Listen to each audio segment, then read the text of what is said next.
Welcome to Talking Type 1 Diabetes, a podcast series for healthcare providers who manage or treat type 1 diabetes, or those who just want to learn more about this life-changing progressive disease. Each episode features conversations between leading experts in the fields of endocrinology, primary care, and diabetes care. This episode provides the what, when, and how of TZIELD, what it is, when it should be used, and how it needs to be administered. You will hear from Dr. Ryan McDonough, co-director of the Pediatric Diabetes Center and Associate Director of Health Informatics at Children's Mercy Kansas City in Kansas City, Missouri. He is also a professor of pediatrics at the University of Missouri Kansas City School of Medicine and a clinical assistant professor of pediatrics at the University of Kansas School of Medicine, and Dr. Lowell Schmeltz, an endocrinologist at Associated Endocrinologists in Farmington Hills, Michigan, and an associate professor at the Oakland University William Beaumont School of Medicine in Auburn Hills, Michigan. Dr. McDonough and Dr. Schmeltz are being compensated by Sanofi for this podcast episode. TZIELD is a CD3-directed antibody indicated to delay the onset of stage 3 type 1 diabetes, T1D, in adults and pediatric patients aged 8 years and older with stage 2 T1D. Please see important safety information on screen and additional important safety information and full prescribing information provided at the end of this episode. To kick things off, let's briefly talk about TZIELD, what it is, who it's for, and why early screening and diagnosis of type 1 diabetes is so critical.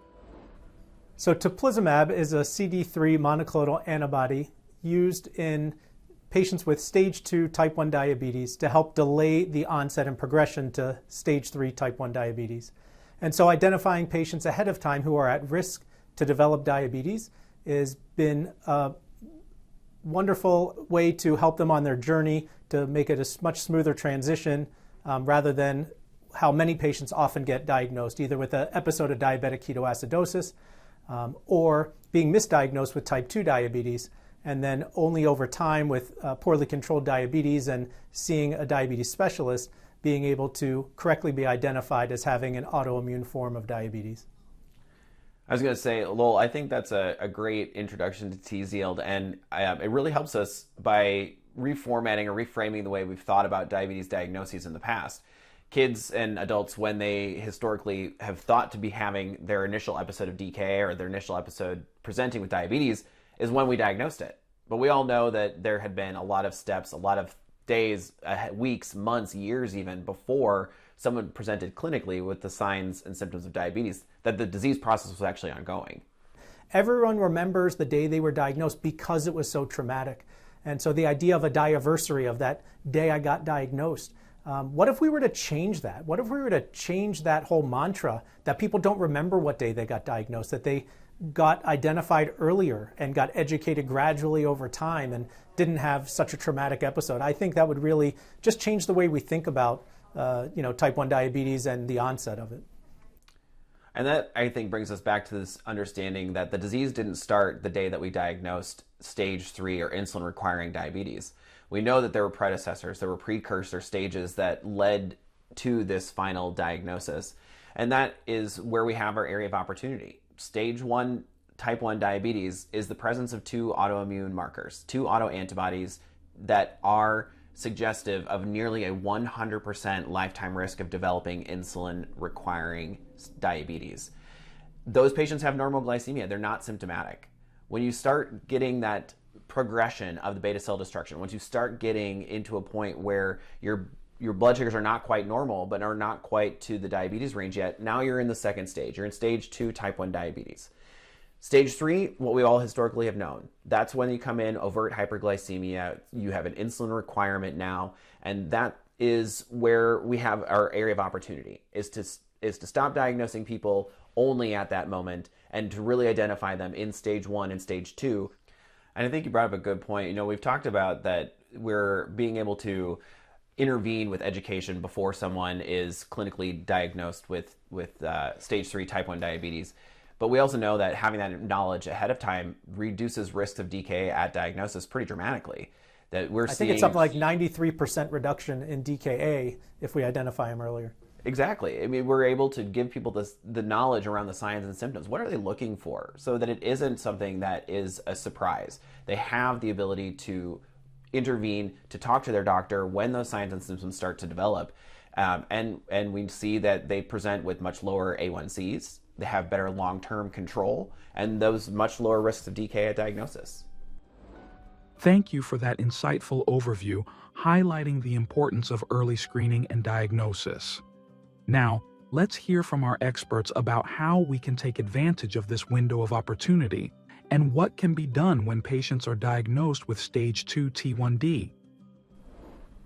So I had a patient just last month, has Hashimoto's thyroiditis, 50-year-old woman who unfortunately presented with a hemoglobin A1C up at 11.2 and very lean. She happens to be a pharma rep, and we screened her for with antibodies, and she ended up having multiple antibodies. So it led to a discussion about should we screen your kids? And she happened to have a 21 and a 19-year-old child.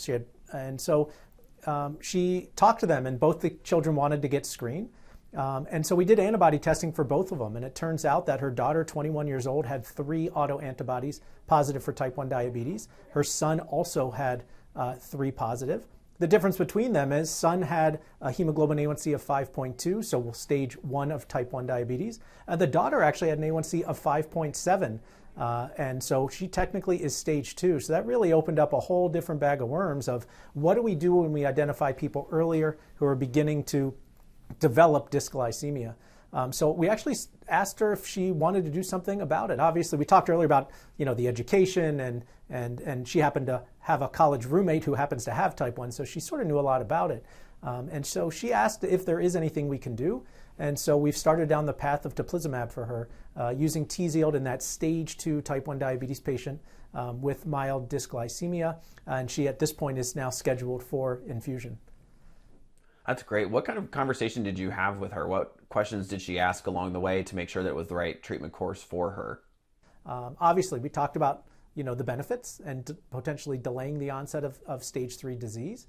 She sees her college roommate taking shots, counting carbs, wearing CGM. But we did talk about the potential risk factors and side effects that could possibly not risk factors, but side effects that can occur with teplizumab infusion. And everyone has to make that decision from themselves, whether that's the right way to go. But to your point earlier, if at a minimum by screening we can delay that or prevent diabetic ketoacidosis, 90+% of the time. I mean, screening was the victory for me with this. If we are able to change, the journey for the daughter and delay the onset by a few years, I mean, I think that is what everyone what she's looking for and is driving this. Yeah, the screening leading to decreased episodes of DKA at diagnosis, to decreased A1C at time of diagnosis, those were wins. That was great, and that will continue to pay dividends in the future. But until the end of 2022, the knowledge and the education was the only thing that was available. And then TZIELD came onto the market and as an option to help delay the onset of stage 3 type 1 diabetes in those youth and adolescents and adults 8 years and older who fall into stage 2, that 2 autoantibodies with dysglycemia. So finding them is the first step. But now we actually have an option. Now we have something that can delay that onset by an additional 2 years. That's valuable. We've talked about that every patient living with T1D would probably tell you that even one more day without diabetes would be a wonderful gift. And this is this is talking about 2 additional years. Right. And now I'm dealing with this 21-year-old who's able to make decisions for herself and able to understand. And what's that? What does it look like in a pediatric space? I mean, that has to be different. Oh, it's definitely different. We have, in pediatrics, we have always the patient. That's the center of our focus. But patients come with parents in our world. So you aren't just counseling and coaching and discussing the risks and benefits of a possible intervention with the patient. You're doing it with their parents too. And that means having a conversation on 2 different levels. An 8-year-old is going to ask and want to know very different questions and very different data points about the TZIELD infusions than their parents are. The kid's probably way more worried about the IV itself than they are about the potential for a risk of a side effect. They're way more worried about missing school for the infusions than they are about the potential delay of diabetes. Because at that age, they're not really able to process what that means, what a diagnosis of T1D that is insulin requiring really means. So it's my job to make sure that they understand it without being scared of it, and to make sure their parents are getting all of the information they need to be able to make an accurate and informed decision around what the right next steps are for them and their child. Thank you to Dr. McDonough and Dr. Schmeltz for reviewing the efficacy results of the TN10 trial.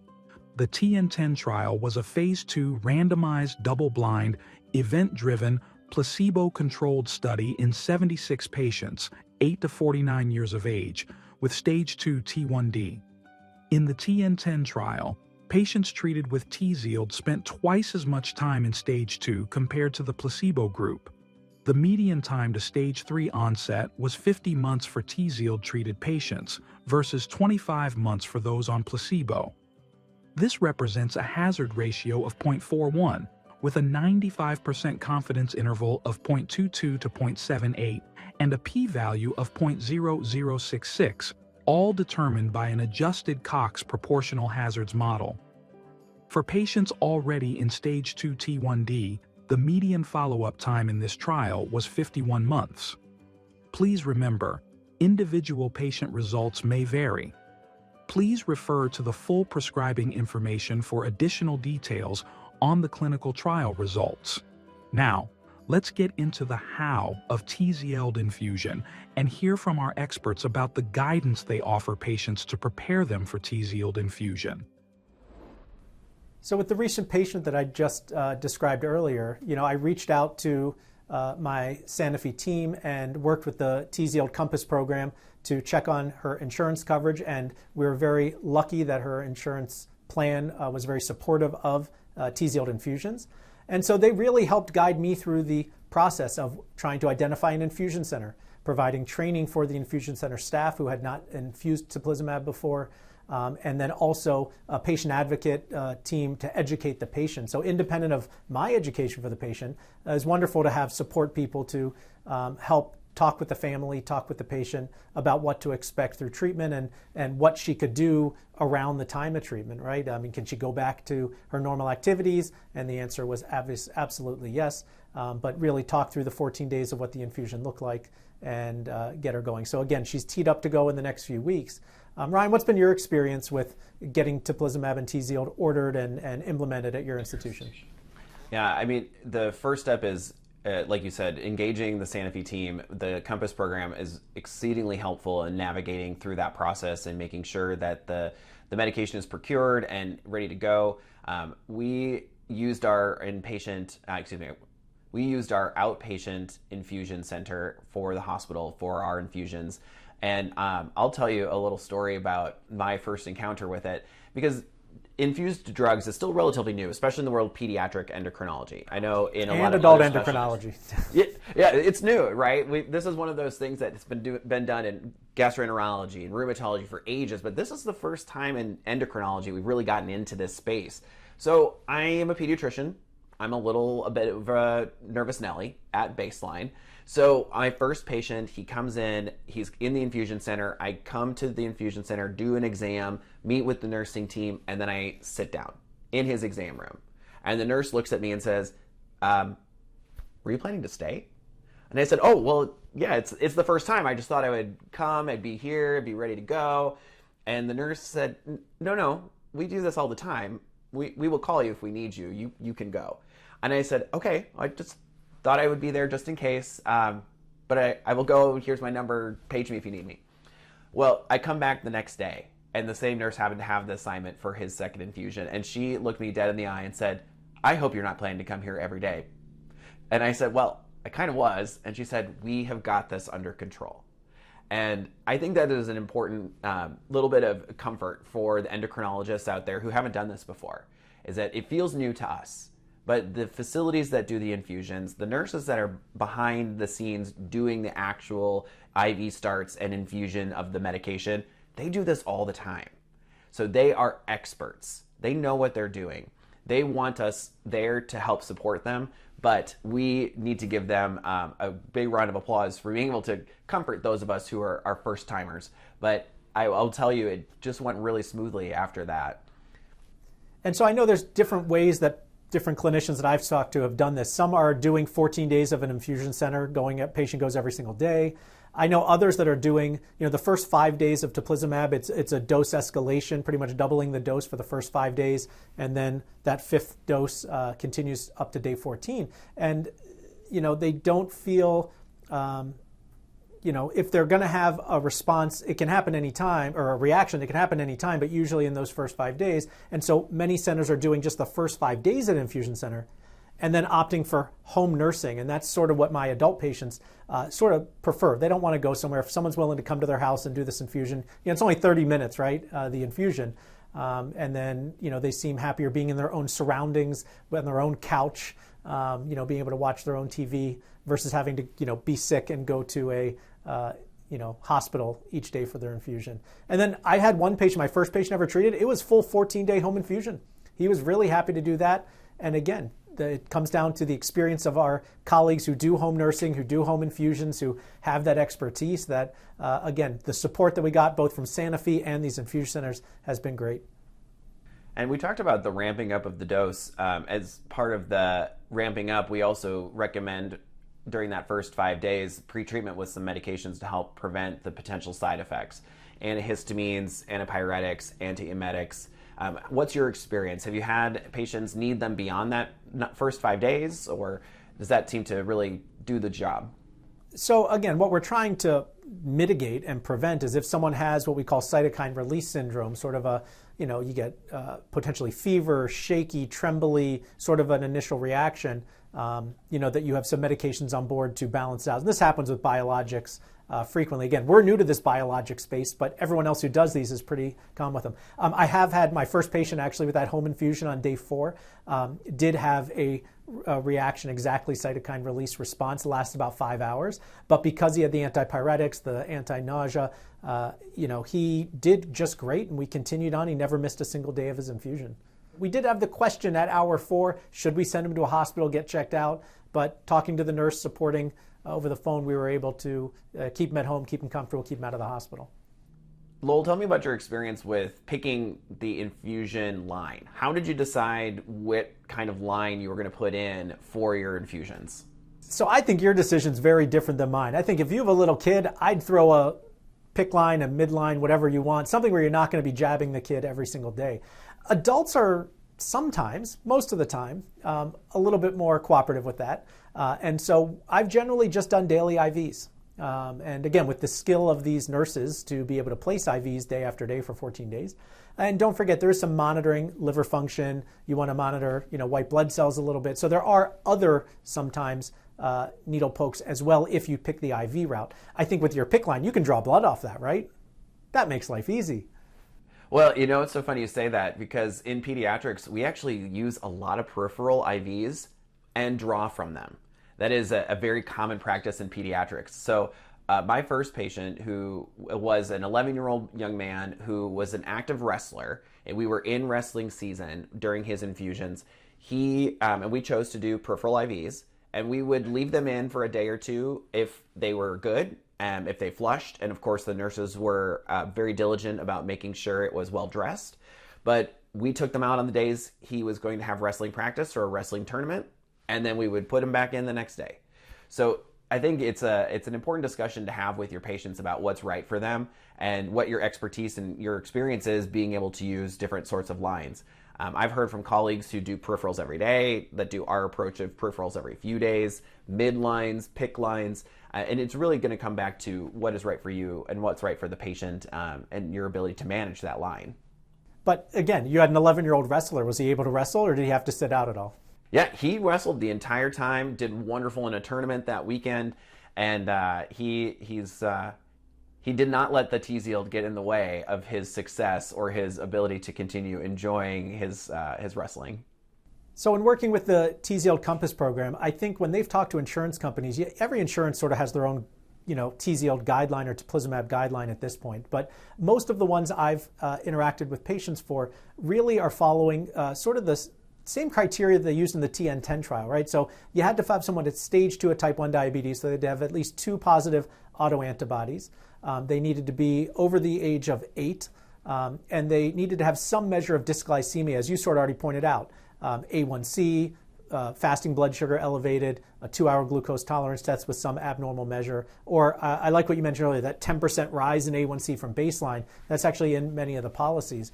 And so again, if you meet that criteria and sort of show and document they don't have type 2 diabetes, most insurance companies have been very pleasantly willing to cover teplizumab. What's your experience been in the pediatric space? Very similar. I would say that each individual insurance has got just a little nuance or a little bit of a different requirement with the definition specific to dysglycemia, and it's important to make sure you address that in your documentation. But in general, finding the Compass program has been very helpful, navigating that with us, with the copay assistance, etc., and definitely engaging your payer relations team if needed is another great way to make sure that things are moving smoothly through the process. Thank you to Dr. McDonough and Dr. Schmeltz for your expertise and sharing practical insights about the what, when, and how of TZIELD. Your practical insights will be instrumental in helping our audience support their appropriate patients with TZIELD. Thank you for listening to Talking Type 1 Diabetes, a podcast series for healthcare providers who manage or treat type 1 diabetes.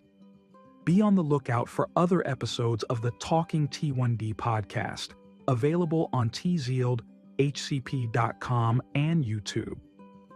For more information regarding TZIELD, visit our website at TZIELD-HCP.com. Please be aware of the TZIELD indication and important safety information, indication, and usage. TZIELD is a CD3-directed antibody indicated to delay the onset of stage 3 type 1 diabetes in adults and pediatric patients aged 8 years and older with stage 2 type 1 diabetes. Warnings and precautions. Cytokine Release Syndrome, or CRS. CRS occurred in TZIELD-treated patients during the treatment period and through 28 days after the last drug administration. Prior to TZIELD treatment, premedicate with antipyretics, antihistamines, and/or antiemetics, and treat similarly if symptoms occur during treatment.